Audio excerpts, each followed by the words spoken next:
Hello, ghouls. Welcome to Brave the Basement. I'm your host, Ghoul the Rules. I'm your co-host, back on Jack 2. If you enjoy getting a little scared, ghost stories, haunted houses, a believer in the supernatural, or maybe even a skeptic wanting to look at things from a different perspective, then this is the show for you.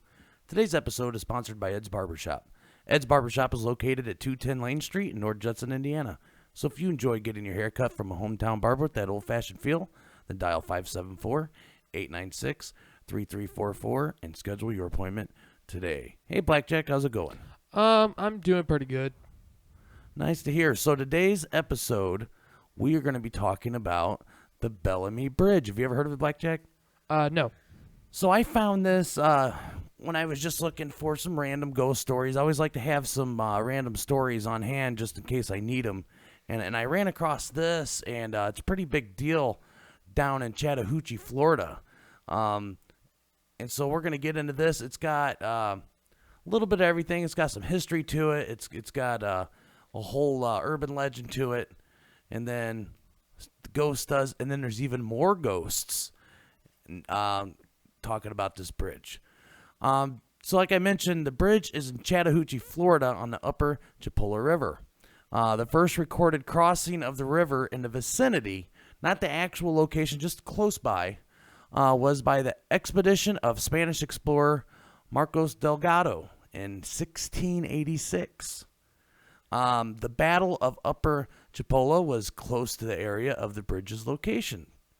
The first wooden bridge was built in 1851. After weather destroyed the original bridge, a replacement was built in 1872, but was swept away by a flood 2 years after its construction.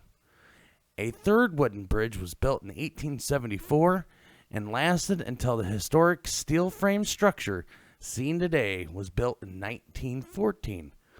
The 1874 bridge was standing when the Mariana newspaper first mentioned a ghost in a brief article in 1890. So that's just a little bit of history of the actual bridge. So the legend that surrounds this bridge is Elizabeth was the beautiful daughter of a wealthy North Carolina planter.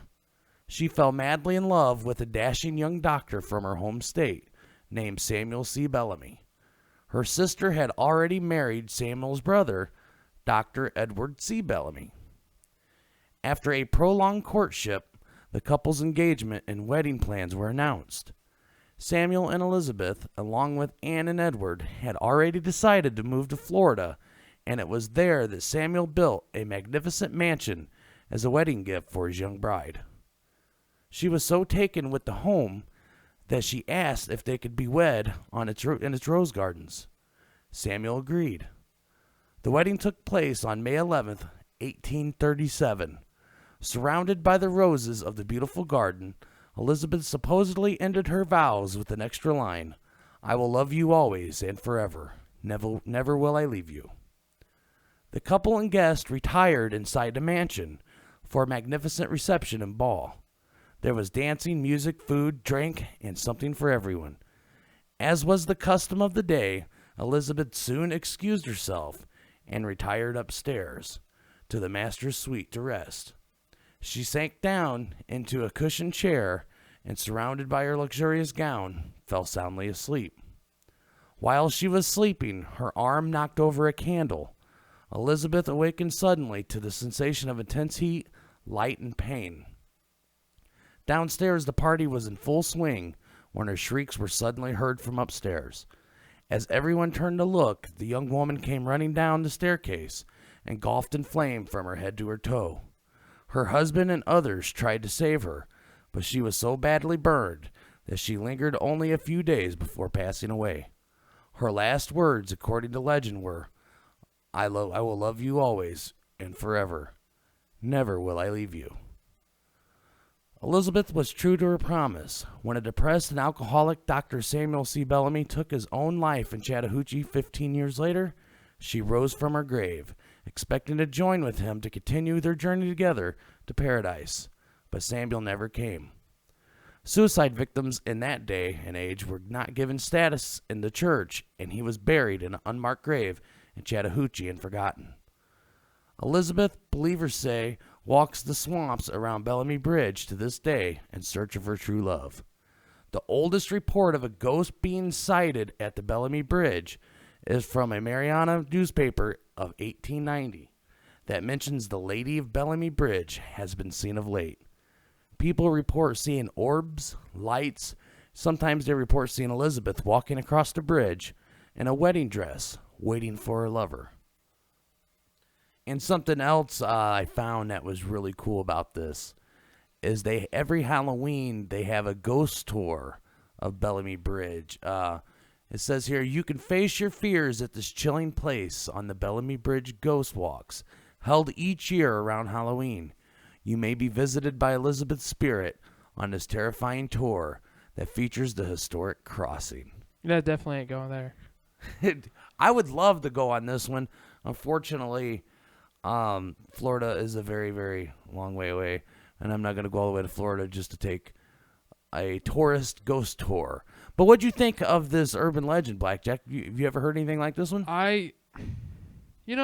Just thinking about it, out of like all these, episodes we've done and all these ghost videos and hearing all these stories, they all are connected somehow.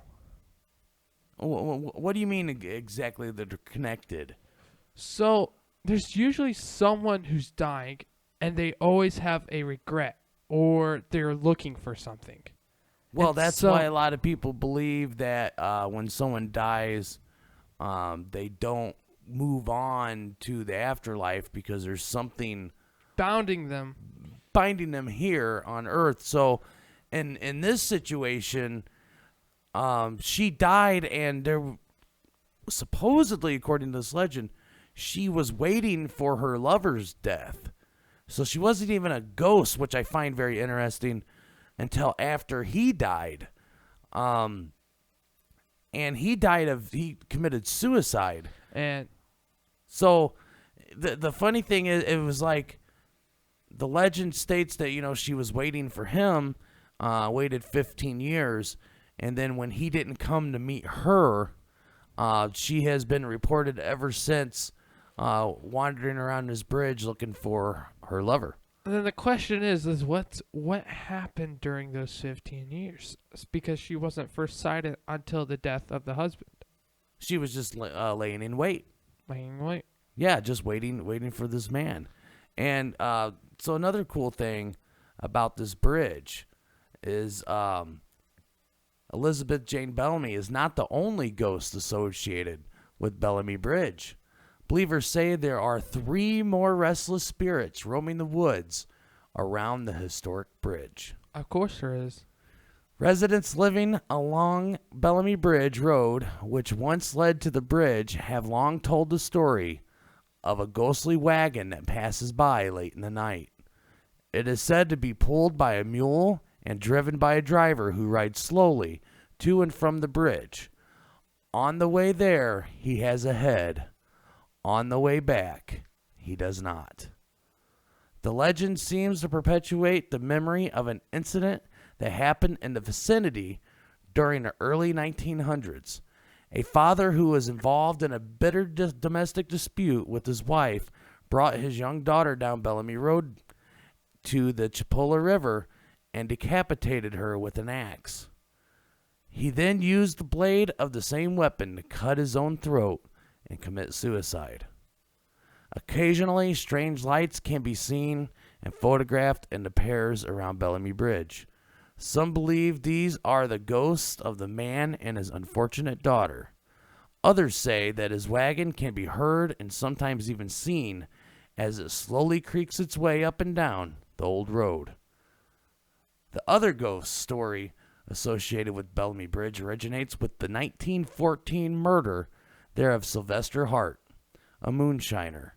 Hart was embroiled in an argument with 2 other moonshiners about some missing liquor when his own cousin allegedly shot him in the back of the head with a pistol. His body fell over into a campfire and was found the next day by the mail carrier. According to legend, Sylvester's ghost lingers in the Bellamy Bridge vicinity and accounts for some of the mysterious lights and other phenomenon that have been reported there. So a word that keeps popping out at me in this whole thing is the word vicinity. The area. So normally, like Moody's Light, you're on that road. It's an area. It's a specific place, not necessarily an area, but a specific place where a lot of these things happen in that general vicinity. So is it necessarily the bridge that's a haunted place, or just the vicinity? There's so much that happened there historically. They had a lot of historic significance. That place is just haunted. What do you think, Blackjack? I mean, I feel like the bridge is a strong connection there. I mean, like there's something there with the bridge, and then the bridge is. I really don't know how to explain it. It's like this energy is just around the bridge. You're gonna like this one. If you think about it, a lot of things happening in the vicinity of the bridge, because to cross that river, you have to go to the bridge. So maybe why everything's vicinity, people are traveling to where it just crossed and are going to whatever their destination is, but you had to go to the bridge to cross it, and that's why you just keep hearing vicinity. I think that makes a little bit of sense. What do you think? Yeah, I mean, I have to agree. It makes a lot of sense. But either way, this is a very fascinating urban legend. I personally enjoyed the headless wagon guy more than the bigger story. To see the guy drive by with a head and then to see him come back without a head would freak me out. Headless Horseman ? Yeah, kind of like Sleepy Hollow and the Headless Horseman, except for in this situation, you see the guy with the head and then he doesn't have a head. And that's another thing. You talk about a lot of these stories seem to be connected by some way or the other, not necessarily connected to each other, but just with similar themes. Something that seems similar when you start studying some other urban legends, especially when it comes to things being headless, is they're always searching for their head. Their head is lost. Yeah, always. And what's interesting is, this headless wagon man, he has his head. And he loses it. And then he loses his head. Now he has to be searching for his head. Well, he's not searching if they see him again, unless he found his head. Maybe it's like a repeat. He finds his head, loses it, finds it, loses it. Wouldn't that be terrible? It would be awful. Where's my head? Oh, there it is. There's my head. I found it. Lost it. So anyway, hey, Blackjack, so why don't you tell everybody what has been going on with the gaming stream? All right, guys. So what's been going on? Past couple days, we've been streaming Pixelmon, a new mod on mine. Well, it's not a new mod. It's been out for a while now, but it's new for our channel. So we've been playing that, and we've been streaming it, and we released our first episode a couple days ago on the channel of Black One Jack 2, and we're going to be probably streaming here soon. All right, so I know this is going to sound like a extremely strange transition from Blackjack talking about his stream, but something happened. So today is Friday, July 2nd, and normally we don't record an episode until usually like Saturday night, but it's a holiday weekend, so we wanted to get it done early. And we originally recorded this episode earlier in the morning. We recorded this episode. Yeah, and so we finished the episode. Blackjack talked about a stream.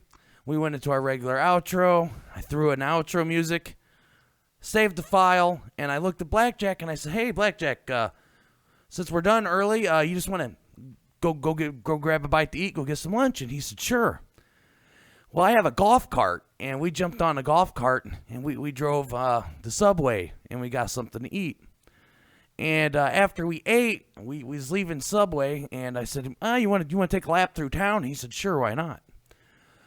So we go down, and we go past my grandma's house. And if you remember my grandma's house in season 1, it's right next to the park. So we went around the park, come back up the Park Hill, go past my grandma's house, and we're going down main street in town.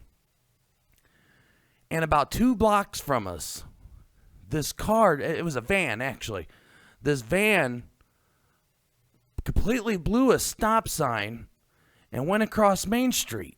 And he was flying.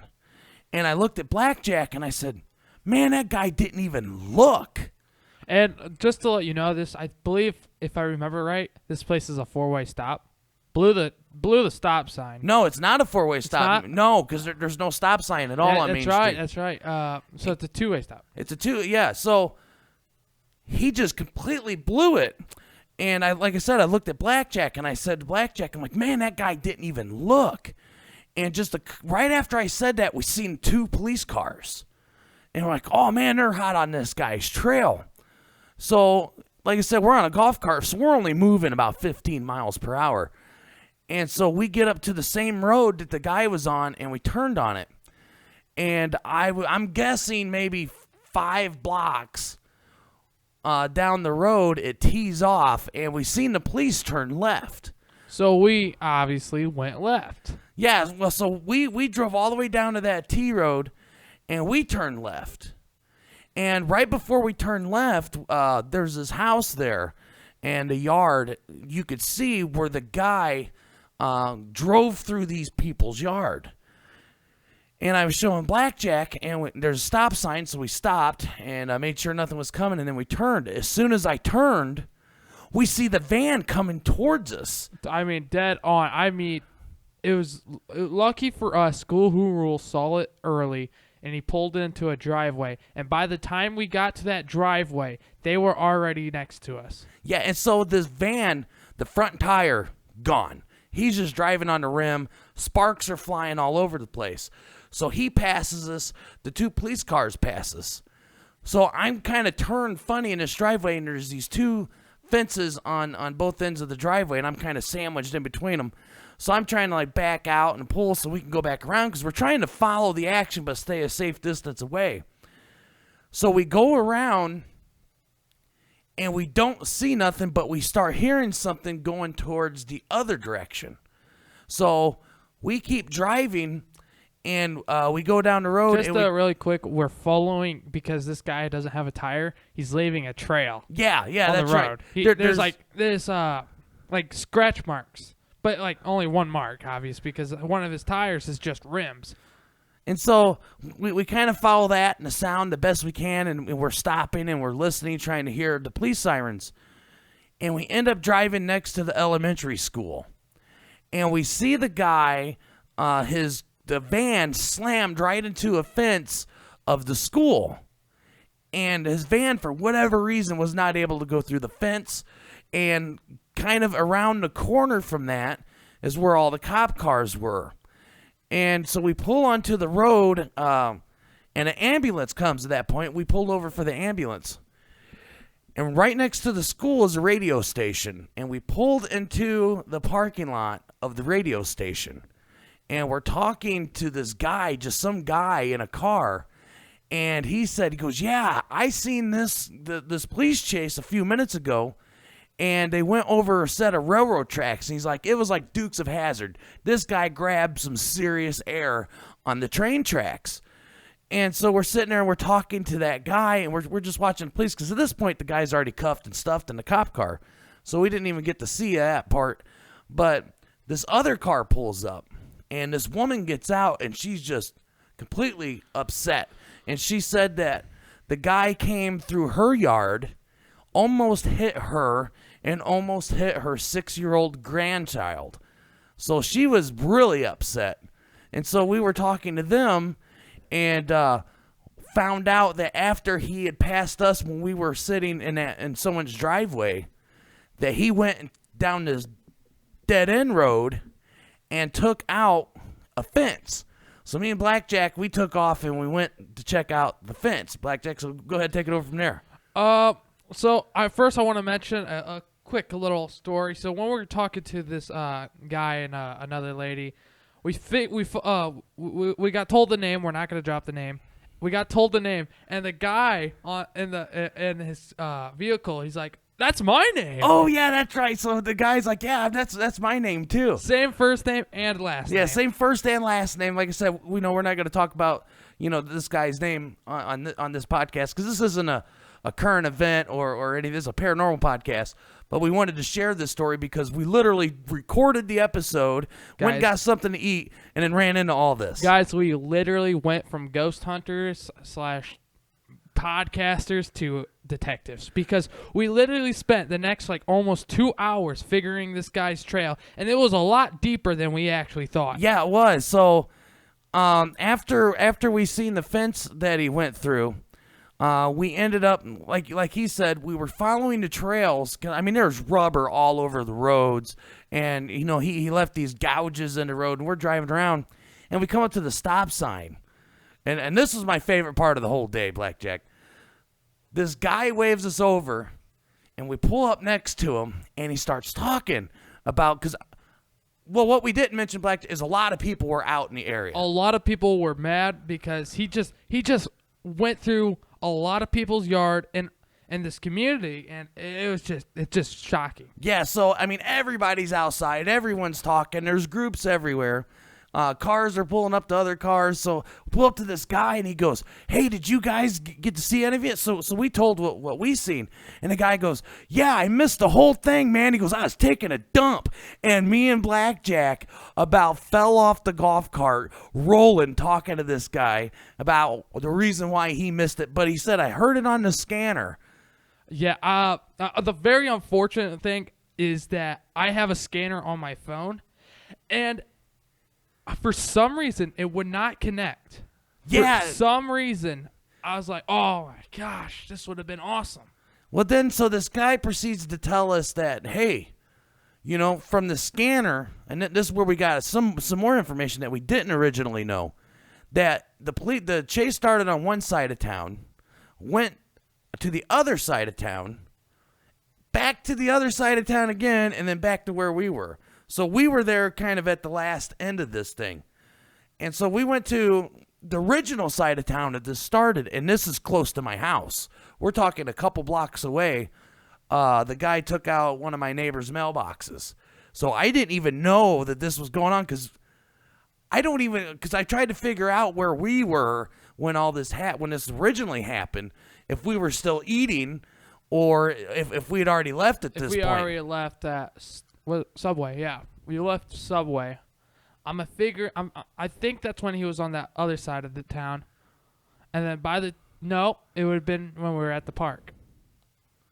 Well, I think because he crosses a couple blocks ahead of us. Yeah. So it's probably where we seen him from the park. What would you say, about 2 minutes? I mean, it's not very far. But, I mean, the speed it's hard to say, guys. But anyway, so when we came to the original side of town that this supposedly, from what we're hearing very early, started, my father owns a empty lot of land. And come to find out, we get to that empty lot of land, and there they are, tire tracks all through it. Come to find out, the cops tried clipping the guy's van. And you could see where he went into someone else's yard, come back across the street and into my dad's property and drove straight through it. And here's what's really creepy. Blackjack and I, we like to play Frisbee. And my original plan was go grab something to eat and then, hey, let's head on over to the empty lot and throw around a Frisbee for a little bit. And the reason I didn't do it is because I left the Frisbee in another vehicle, and I have the keys separate. So I just decided, I don't feel like going back in the house, grabbing the keys and go through all that. So we just decided, we'll take a couple laps through town. If we would have decided to grab that Frisbee and headed to that empty lot, we would have been there probably about when that happened. It would have been a lot more dangerous because that plot of land I know doesn't have anything really protecting you. It's just open. Yeah, it's just an open lot. The good news is, so far, everyone that we've talked to, he didn't hit any other vehicles that we know of. He did a lot of property damage. He busted up some fence. He took out someone's small tree. some Mailboxes. mailboxes, things like that. Some close calls. Luckily, he didn't hit that 6-year-old little boy, because that just would have been a tragedy. So luckily, no one was hurt. The guy is in custody, so he's okay. He's in jail right now. So he survived the ordeal. None of the police officers were hurt. But it was a very scary close calls. a lot of close calls from people that we were talking to. This guy was probably going over 100 in a small town. Yeah, where the speed limit's 25. And some of the turns are very hard turns. Yeah, he went down this one road where it curves, and you could see it curves to the left, the direction he was traveling. And it's a sharp curve in of itself, but like I said, when you're only driving 25 miles per hour, it's no big deal because you're in city limits. He totally, when he turned left, he didn't even try to stay on the road. He went through someone's corner part of their yard, got back onto the road, and then swerved again. And there was a tree stump. You remember that tree stump? How he went in between a fence and this tree stump, and he completely missed the fence and the tree stump by inches. And then when he turned down that road, that's when he took down this tree. Then he knows he's going straight. He knows it's a dead end. So he's like, well, there's a fence. So he went through that fence, through that person's yard, and then because we drove around the other side. Yeah. Because like I said, this is a dead end. We drove around the other side, and there was another fence that he went through. So he went through whose ever yard this was. He went through their fence in their backyard and came out the fence in their front yard. And then we followed the trail from there, and then that's when he turned on the road. It took him towards the school. Here's what really freaked me out is if the marching band would have been practicing, they would have been extremely close to this. When you see the tracks that he left on the ground, he didn't even try to turn away from the school. His plan, and it was obvious, was to bust through the fence and go into, and there's a playground right there. And luckily no kids were there, because I know when I was a kid, and especially in the summertime like it is now, we would go to the school playground all the time and play in that very same playground right there. So there was always kids there even when school wasn't going on. What if there would have been kids there and he would have busted through? The sad thing is, if this was like about 2-3 months ago, around the same time, school would have been in session. That is very true, and that school would have had to gone on the school would have had to gone on lockdown. And this would have been, what time? About 2:00 in the afternoon. That's about getting ready to leave, usually around that time. All right, guys. So like I said, I would what like you got, Blackjack? Really quick. I was doing some a little bit of research, and I'm not gonna say where the guy's from, but apparently there was a car theft. The guy was involved with a car theft, and somehow down the line he got, found, and this is how it all happened. I did some research with some friends. I did some texting, so. Yeah, so we don't even know exactly what led to all. I mean, this just happened today, so we're still waiting. We're still waiting on confirmation, but that was one of the rumors. All right, guys, so I know this was a little different. Definitely wasn't the episode that we planned on. Like I said, in the original recording, Blackjack talked about his stream. We went straight into our closing. We're going to go ahead and do that now. So hope you all enjoyed our crazy adventure. Because this wasn't mixed and mastered and ready for uploading, we just decided, let's go ahead and talk about it. So if you'd like to become a Brave the Basement Ghoul, be sure to share this show on social media. Go to bravethebasement.weebly.com and sign up for our newsletter to get all the latest news and updates when each episode has been posted. If you have a ghost story you would like to share with us, you can reach us at bravethebasement@gmail.com. Your story can make it on the show and be featured on the website. You can also submit your story on Reddit under the subreddit Brave the Basement or in the YouTube comment section. If you have an eerie ghost photo you would like to share, please email us and include a description, and your photo could be added to our photo gallery. And that brings us to the end. We hope that we brought you just a little fright. And remember, when you're up late at night and you hear something in the other room that just doesn't seem right, It's okay if you need to turn on a light to protect yourself from things that go bump in the night. I'm your host, Ghoul That Rules. I'm your co-host, Black One Jack 2. And I hope you join us again. Until next time.